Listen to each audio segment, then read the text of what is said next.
कल हमने डिस्कस किया था, जॉन कीट्स अपने दोस्त चार्ल्स ब्राउन के पास गया है। जॉन कीट्स एक लॉन के अंदर बैठा हुआ है, वहां पे एक दरख्त है, उस ट्री के ऊपर एक नाइटिंगेल का घोंसला है, बड़ी प्यारी नाइटिंगेल है। जैसे ही उसे देखता है, उसकी आवाज सुनता है तो वो उसकी दुनिया में चला जाता है। हमारा पोएट इस्तेमाल करता है नेगेटिव कैपेबिलिटी। नेगेटिव कैपेबिलिटी का मतलब है कि अपनी फैक्ट और रीजन और लॉजिक और रीजन और एम्पेरिकल और रैशनल पावर को साइड पे करके सब्जेक्टिव नॉलेज की तरफ चले जाना, फैंटेसी वर्ल्ड में चले जाना, जिस वर्ल्ड में वो ऑब्जेक्ट होता है उस ऑब्जेक्ट का हिस्सा बन जाना, इमेजिनेशन में चले जाना, इमोशन की दुनिया में चले जाना, पैशन की दुनिया में चले जाना, हार्ट की दुनिया में चले जाना। ये है नेगेटिव कैपेबिलिटी।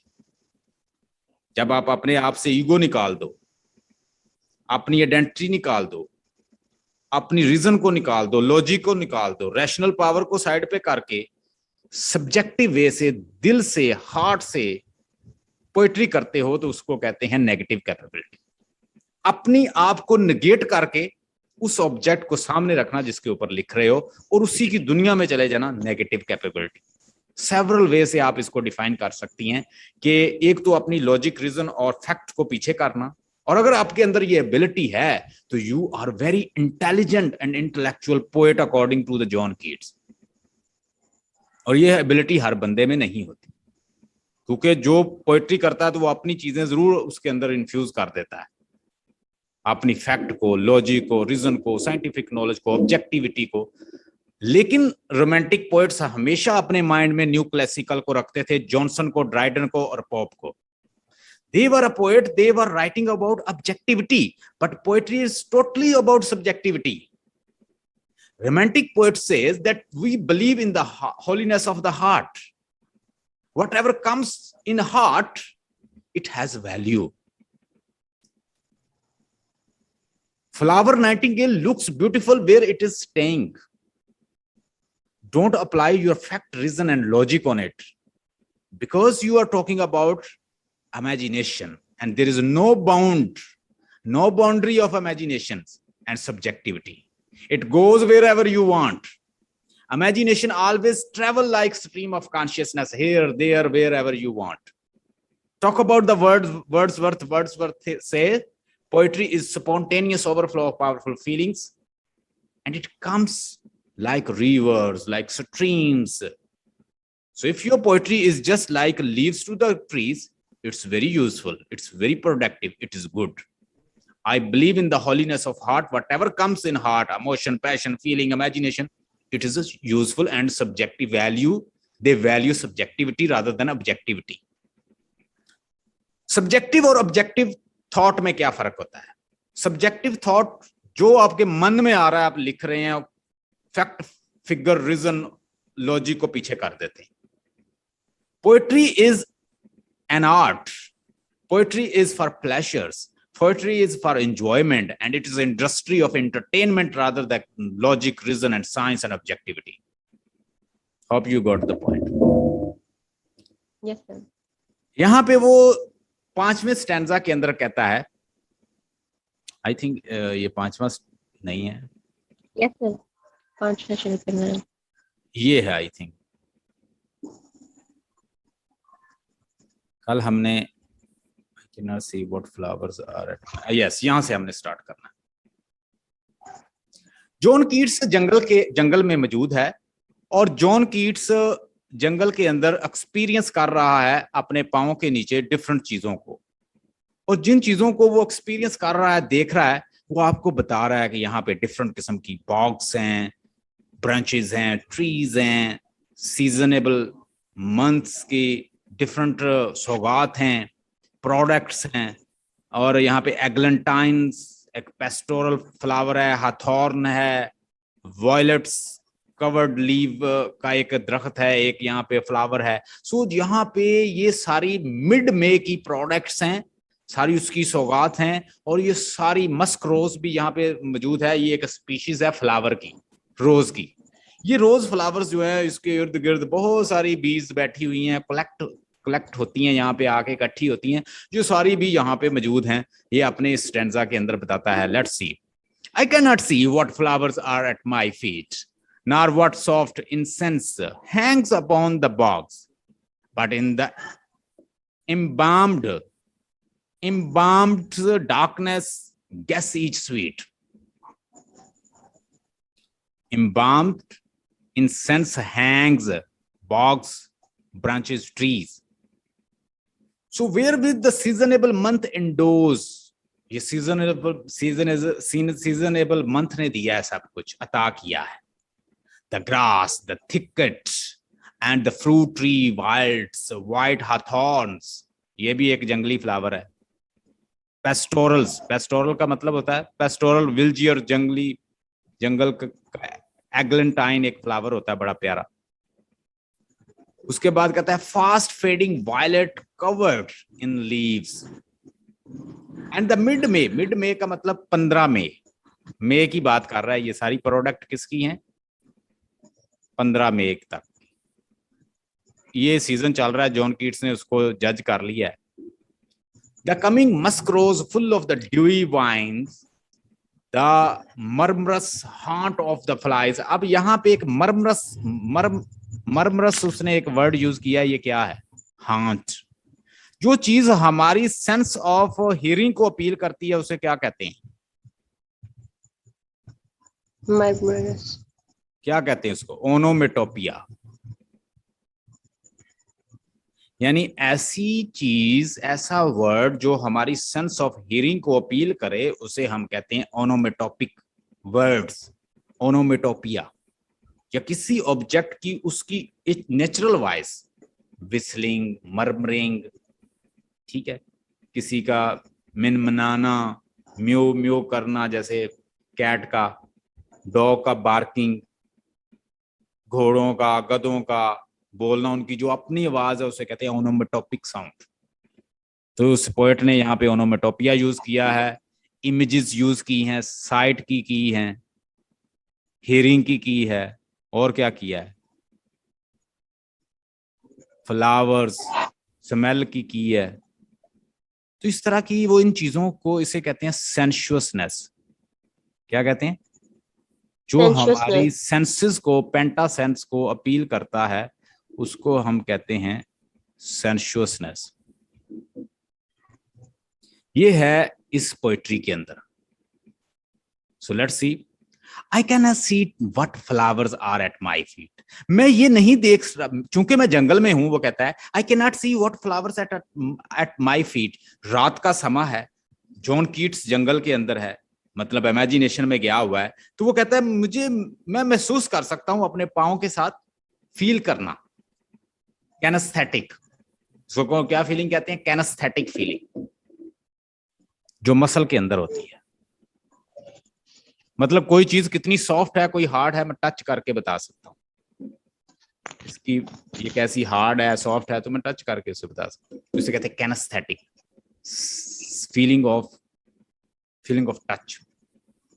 तो कहता है I cannot see flowers at my feet.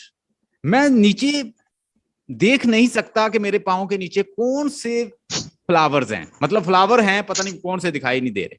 Nor what soft incense hang upon the box. और जो ब्रांचेस के ऊपर टहनियां लटक रही हैं, हैंग्स हैं, उनकी व्हाट सॉफ्ट इंसेंस, उनको कहता है ना मैं उनके बारे में बता सकता हूं. बट नार का मतलब होता है ना. But in embalmed darkness guess each sweet. इम्बाम का मतलब होता है खुशबू. क्या होता है? खुशबू. लेकिन जो उनसे स्मेल आ रही है, यहाँ पे ऑल फैक्ट्री उसने यूज की है. ऑल फैक्ट्री कौन सी सेंस होती है? जो हमारी स्मेल को अपील करे. सेंस, हमारी सेंस ऑफ स्मेल को अपील करती है, उसे ऑल फैक्ट्री कहते हैं. तो यहाँ पे वो कहता है but the embalm darkness guess each sweet. लेकिन मैं हर किसी के साथ स्मेल कर सकता हूं इस डार्कनेस के अंदर. गेस ईच स्वीट, हर एक स्वीट जो खुशबू है, जो फ्रेग्रेंस आ रही है, मैं उससे बता सकता हूं. Where with the seasonable month endow. ये सब कुछ उसको सीजनेबल मंथ ने दिया है, इंडो किया है, अता किया है. मई का मौसम है, यहाँ पे लिखें कि किस मौसम ने दिया है. इस मौसम में खुशबू, फूल खिलते हैं. और मंथ कौन सा है ये? मई का. और 15 मई उसने नीचे बता दिया है. where with the seasonable month indoors, the grass, the thicket and the fruit tree wilds. मैं देख सकता हूं यहाँ पे ग्रास, यो घना घास और फ्रूट ट्रीज जो भरे हुए हैं फ्रूट से, और मई 15 का वक्त है, विद वाइट हथॉर्न्स, यहाँ पे एक फूल, हथॉर्न का फूल है जंगली, एंड पेस्टोरल एग्लेंटाइन्स, और एग्लेंटाइन का फ्लावर है, fast fading violet covered up the leaves, और लीव्स जो के लीव से ढका हुआ है, वायलेट का flower, and mid May's eldest चाइज, और मैं ये भी जानता हूं कि ये सारी सौगात जो हैं 15 मई की, मिड मई की सारी सौगात हैं, प्रोडक्ट हैं। यहां तक क्लियर है? Yes, sir. इसके अंदर कौन ज्यादा वो सेंसेस ही इस्तेमाल करता है, आपने नोट करते जाना है और इसको देखते जाना है। The coming musk rose full of dewy wines. देखें, पोएट ने अपनी लाइफ लगा दी इसके ऊपर, बीमार था तब भी वो लगा रहा पोएट्री को, उसने डे नाइट एफर्ट किया, उसने पूरी फिलॉसफी, पूरा रोमन ग्रीक्स का नॉलेज जो है उसे खंगाल डाला। और आप ये कहते हो कि बस एक दफा मैं पढ़ूं और मुझे याद हो जाए, 100 दफा भी पढ़ो तो ये समझ नहीं आता। जाएं यूट्यूब के ऊपर चले जाएं, तलाश करना शुरू कर दें, जो पढ़ाने वाले हैं आपको, आप वो पढ़ते जाएंगे, आपको समझ ही नहीं आएगा वो क्या कह रहे हैं।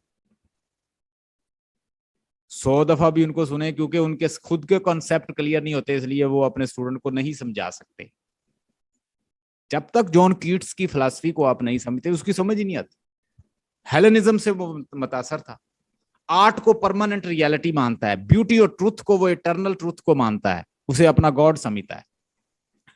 The coming musk rose full of dewy wine, ये जो कहता है कि ग्रो होता हुआ मस्क्रोज है, ये फ्लावर की स्पीशीज है, जो रोज की स्पीशीज, रोज जैसा, रोज फ्लावर बड़ा प्यारा होता है, रेड रोज। तो कहता है ये जो मस्क्रोज है, ये जो बढ़ता हुआ खिलता हुआ मस्क्रोज है, फुल ऑफ ड्यू वाइन्स, और कहता है भरा हुआ है किससे, इसके ऊपर वाइन, ड्यूई वाइन्स, इसके ऊपर ऐसे जैसे शराब पड़ रही है, वो जो उसके ऊपर शबनम पड़ रही है। The murmurous heart of the flies on summer eves, summer के वक्त इसके ऊपर हर तरफ से इसको मक्खियां ढांप लेती हैं, क्योंकि उससे वो रस निकालती। यहां तक क्लियर है? यहां पे उसने Yes, sir. ओनोमेटोपिक, जो हमारी सेंस ऑफ हियरिंग को इस्तेमाल करता है, अट्रैक्ट करता है, हार्ट साउंड को इस्तेमाल किया है, फ्लाइज मक्खियों का इस्तेमाल किया है, समर वीव्स, समर का इस्तेमाल किया है, ये सारी इमेजेस हैं। आगे कहता है डार्कलिंग का मतलब लिख रहे हैं, ये कुछ मुश्किल अल्फाज है, उनके मानी लिख रहे हैं। डार्कलिंग का मतलब लिखें, डार्कलिंग का मतलब होता है dark, darkling.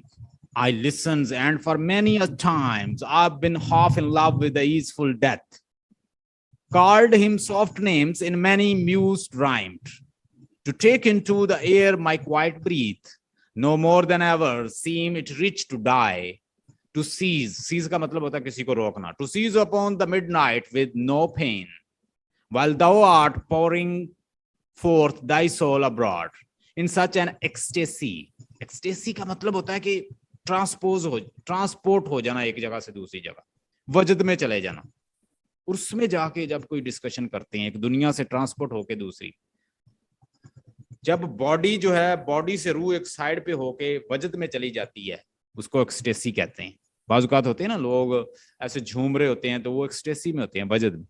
Still wouldst thou sing and I have ears in veins, thy high requiems, requiem का मतलब होता है sweet song, thy high requiems become a sod, तो ये भी सैड हो जाएंगे।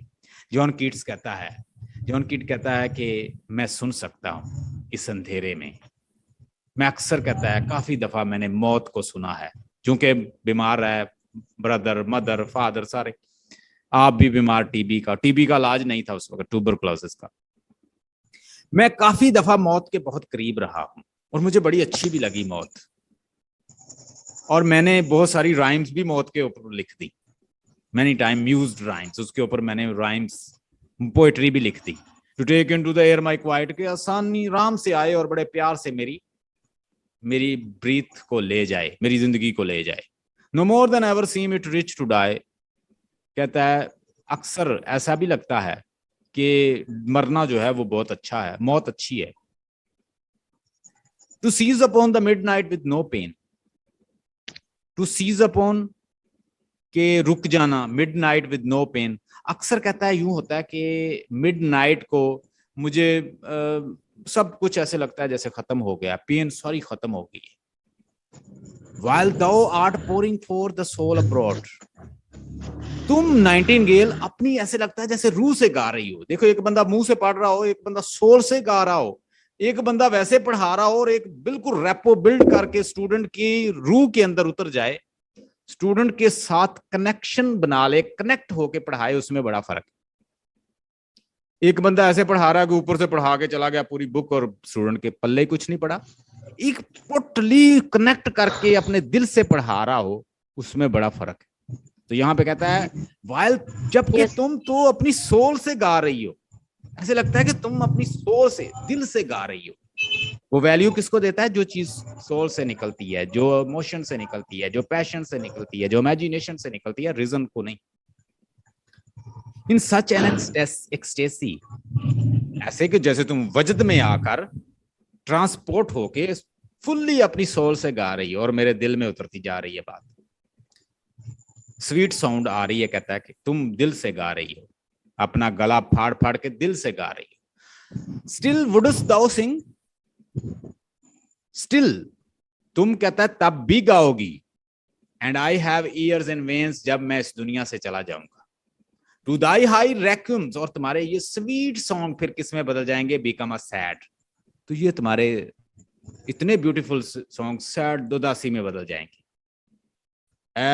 नाइटिंगेल, तुम उस वक्त भी गाओगी जब मैं इस दुनिया में नहीं रहूंगा, लोग तुम्हें सुनेंगे, तुम खूबसूरत गाती हो, दिल से गा रही हो, रूह से गा रही हो, लेकिन जब मैं तुम्हें सुन नहीं पाऊंगा, इस दुनिया में नहीं रहूंगा, तो दाई हाई रैक्यूम, ये तुम्हारा जो ब्यूटीफुल सॉन्ग है ये उदासी में बदल जाएगा। डार्कलिंग आई लिसन, कहता है कि कभी कभार मैं, कहता है बहुत अंधेरे में, कहता है आई लिसन, मैंने सुना, किसको? फॉर मैनी अ टाइम, अक्सर काफी दफा मैंने ये सुना अंधेरे में। I have been half in love with the ease death, कि मैं आधा मौत के पास चला गया था, या मैं आधा हाफ मौत के साथ प्यार कर बैठा था। कॉल्ड हिम सॉफ्ट नेम, और मैंने उसके ऊपर बड़ी अच्छी नज़में भी लिख दी, मैनी अम्यूज राइम, और मैंने उसके ऊपर बड़ी खूबसूरत मौत के ऊपर नज़में भी लिख दी। To take into the air my quiet breath, कि वो बड़े प्यार से मेरी रूह को कब्ज कर ले जाए, मेरी ब्रीथ को। No more ever seem it rich to die, कहता है कि अब मरना जो है वो इतना, seem it rich to die, no more than ever seem it rich to die, कहता है कि इतना प्यारा मरना या डेथ कभी भी नहीं लगी थी पहले। यानी कभी कभी मेरे साथ होता है कि मैं मौत को बहुत अच्छा, उस पर राइम भी लिख दी, कहता है कि और फिर इतना मौत अच्छी या मौत प्यारी इतनी नहीं लगी थी जितनी उस वक्त जब मैंने नज़में लिखी लग रही थी। To cease upon the midnight with no pain, कि मैं मिड नाइट को रुक गया, खड़ा हो गया, ठहर गया, और कोई पेन भी नहीं हो रही मुझे। while thou art pouring forth the soul abroad, तुम अपने गले से, अपने रूह से गा रही हो, तुम जो गा रही हो अपने रूह से गा रही हो, इन सच एक्सट्रेसी, ऐसे वजद के साथ। स्टिल वुडस्ट दो, तुम तो भी गाओगी, स्टिल वुडस्ट दो, तुम तब भी गाओगी। I have ears in vain, जब मेरे ईयर्स नहीं रहेंगे, यानी मैं इस दुनिया में नहीं रहूंगा। यहाँ पे वो क्या मौत का जिक्र कर रहा है कि जब मैं इस दुनिया में नहीं रहूंगा, नॉट इन दिस वर्ल्ड,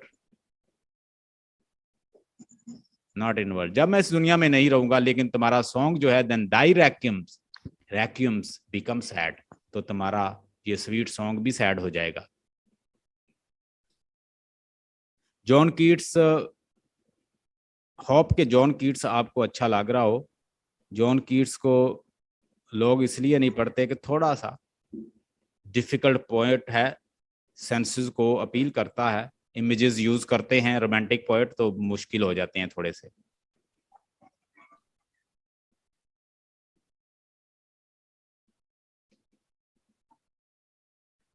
हाँ जी, ये है कौन सा स्टैंजा? Seven. सातवें, आई थिंक सातवां stanza. Yes, sir. Though wasn't born for death, immortal bird. देखिए किसी चीज को हैरान होना, उस पे एक्सक्लेमेशन साइन आता है. Thou was not born for death, immortal bird. No hungry generations trade thee down.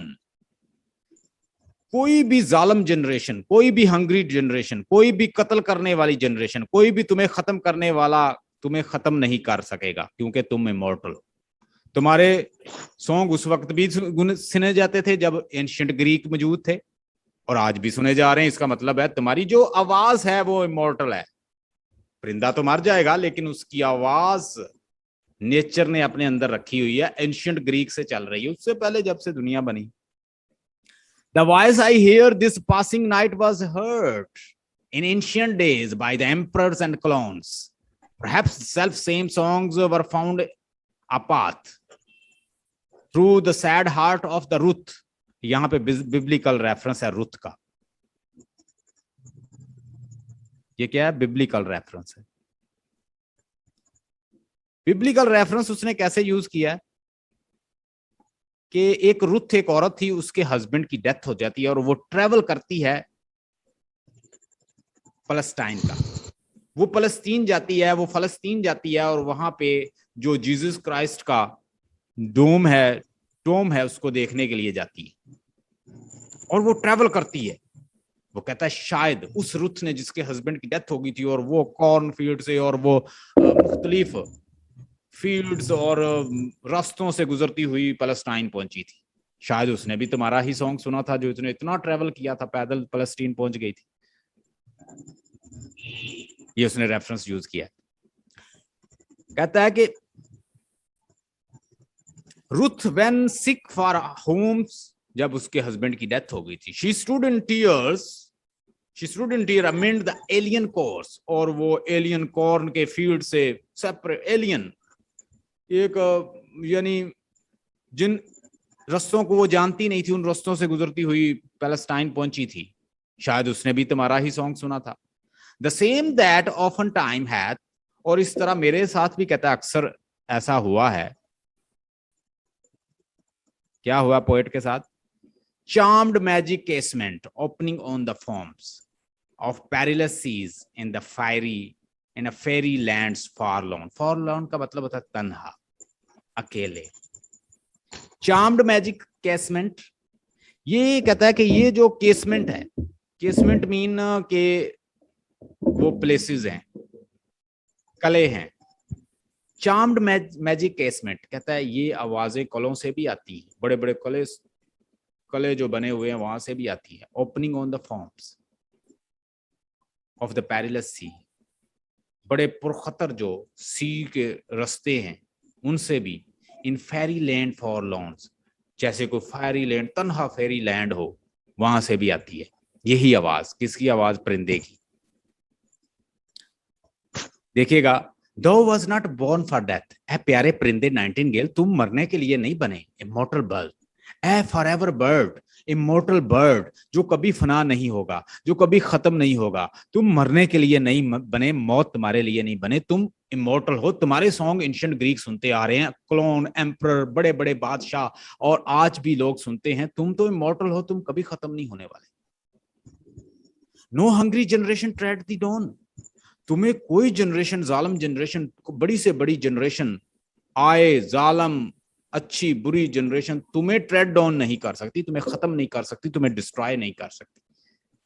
The voice I hear this passing night was heard. ये आवाज जो मैं अभी सुन रहा हूं, ये आवाज एंशिएंट टाइम, एंशिएंट ग्रीक के टाइम भी सुनी जाती थी. एम्परर और क्लोन्स सुनते थे. क्लोन्स होते हैं जिस्टर्स, हंसाने वाले, उनके नौकर उनके. Perhaps the self same song that found in path, यही same song that found in path, जो कहता है कि वो जो अभी हमें मिलते हैं, जो रास्तों में हमें मिलते हैं. Through the sad heart of the Ruth, शायद रुथ के हार्ट को भी इन्होंने छुआ था, उन्होंने भी सुने थे, रुथ ने भी सुने थे. When sick for home, जब उसके हस्बैंड की डेथ होगी और वो तबाह बर्बाद हो गई, और वो बैथलेम की तरफ चलती है, और वो जीसस क्राइस्ट के टॉम की तरफ चलती है. She stood in tears amid the alien chorus, वो अकेली मुख्तलिफ पुरखतर रास्तों से, एलियन रास्तों से, नावाकिफ रास्तों से चलती हुई पहुंचती है। The same that often time hath, और कहता है इसी तरह के अक्सर सुने जाते हैं सॉन्ग। चार्म्ड मैजिक कैसमेंट, बड़े बड़े मैजिक, बड़े जादुई किस्म के कलों से आवाजें आती हैं ऐसी। Opening on the forms of the perilous sea, जब सी के पुरखतर सी के रस्तों से, इन अ फेरी लैंड फॉरलॉर्न, तन्हा फेरी लैंड से भी इस तरह की आवाजें आती हैं। यहाँ पे वो क्या कह रहा है कि ये आवाज हर जगह सुनी जाती है। इवन रुथ ने भी सुना था, बड़े बड़े पुरखतर कलों से भी आवाज आती है, सी के अंदर से भी ऐसी आवाज आती है, और सम टाइम ऐसी अलोन जगह जिसको फेरी लैंड कहते हैं, वहां से भी इसकी आवाज सुनी जाती है। किसकी? नाइटिंगेल की। 8वां स्टैंजा बड़ा जबरदस्त है। यहाँ पे मैंने आपके साथ 3 चीजें डिस्कस की थी। मैंने कहा था स्ट्रोफी, एंटी स्ट्रोफी, और एक और चीज डिस्कस की थी, क्या नाम था? अफोर्ड। तो आपको इधर पता चलेगा कि जैसे यहाँ पे पोएट इन दोनों को इस्तेमाल करके नीचे कंक्लूजन बता रहा है किसका, पूरी पोएट्री का। ये सारा ऐसे लगता है कि जैसे मैंने जब इसको गौर से पढ़ा तो मुझे ऐसे लगा कि जैसे ये अफोर्ड है। देखिएगा, पोएट ने सब कुछ डिस्कस कर लिया है, लेकिन पोएट कहता है नाइटिंगेल तू मुझे कभी भी फैंटेसी कीवर्ड से चीट नहीं कर सकती। मुझे पता है रियलिटी तो रियलिटी है, मैं इस फैंटेसी वर्ल्ड में मजीद नहीं रह सकता। Fancy adieu the fancy can't cheat so well, ये फैंसी चीट नहीं कर सकती मुझे। As is fame to do deceiving elf, adieu adieu, जाओ जाओ, goodbye goodbye, thy plaintive anthems. ये तुम्हारा जो प्लेनेटिव धोखे वाला जो एंथम है, तराना है, फेड्स, अब खत्म हो रहा है, अब दूर दूर जा रहा है। कोई आवाज सुनते हैं ना, पहले आवाज बड़ी क्लियर आती है, फिर दूर जाते हैं, जैसे जैसे दूर होते जाते हैं आवाज भी मध्यम होती जाती है। जैसे ही आप किसी से मिलते हैं, 4 दिन 5 दिन, महीना, 2 साल 5 साल, हद तक वो पिक्चर बिल्कुल मध्यम हो जाती है। बिल्कुल इसी तरह वो कह रहा है कि अब तुम मुझे मजीद चीट नहीं कर सकती।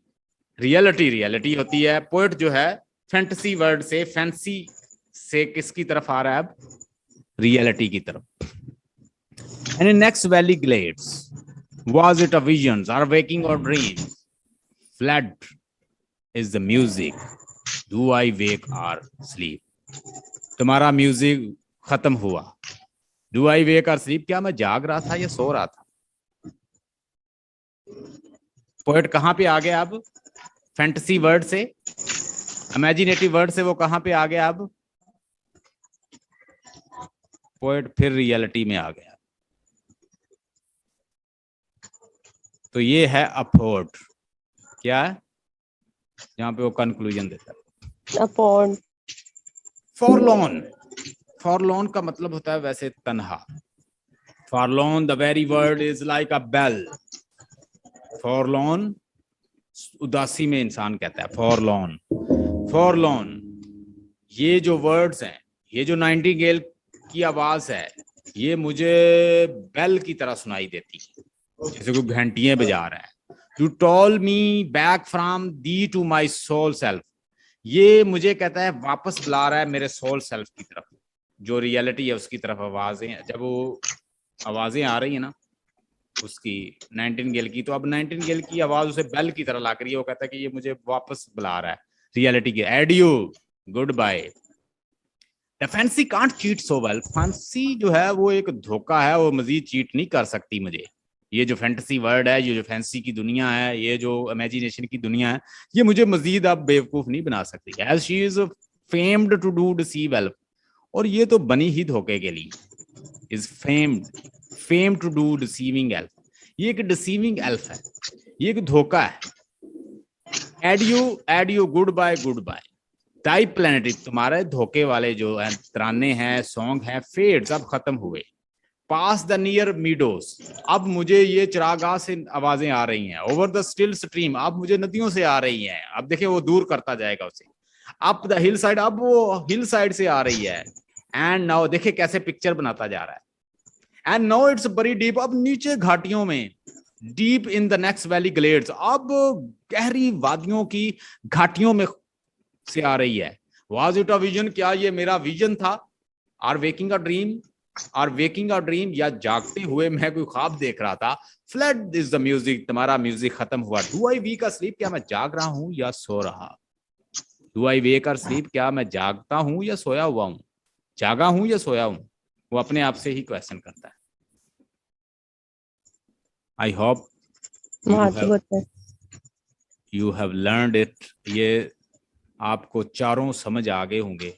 हमने सबको डिस्कस कर लिया, एक एक लाइन को डिस्कस किया है। अगर आप चाहो तो इसको रेफरेंस टू द कॉन्टेक्स्ट भी लिख पाएंगी आसानी से, बस एक दफा पढ़ना पड़ेगा, ठीक है? उसके ऊपर भी मैं अपलोड कर दूंगा। और वो स्टूडेंट जो हमें ऑनलाइन सुनते हैं यूट्यूब के ऊपर, उनको मैं एक और खुशखबरी देने वाला हूं कि हम इंशाल्लाह ताला सारे लेक्चर ही अपलोड करेंगे। और इस लेक्चर का जो फर्स्ट पार्ट है उसका लिंक इसी की डिस्क्रिप्शन में आपको मिल जाएगा। You can watch our video if you wish. उसका लिंक जो है इसी की डिस्क्रिप्शन में डाल देंगे ताकि सुनने वाला इससे भी सुन ले। हमने पहले भी एक एक स्टैंजा को मैंने वैसे डिफाइन करके एक एक स्टैंजा की भी अपलोड की है। अब मैं कैसे कर रहा हूं कि अब मैं 4-4 स्टैंजा को अपलोड कर रहा हूं ताकि स्टूडेंट बच्चों को ये मसला ना बने कि वो बेचारा एक इधर से फाइंड करे, फिर दूसरा फाइंड करता फिर चौथा उसे मिले ना। अब सारे स्टैंजा को हम अपलोड करेंगे और उसका लिंक भी इसी के अंदर डाल देंगे ताकि वो इससे सुन ले।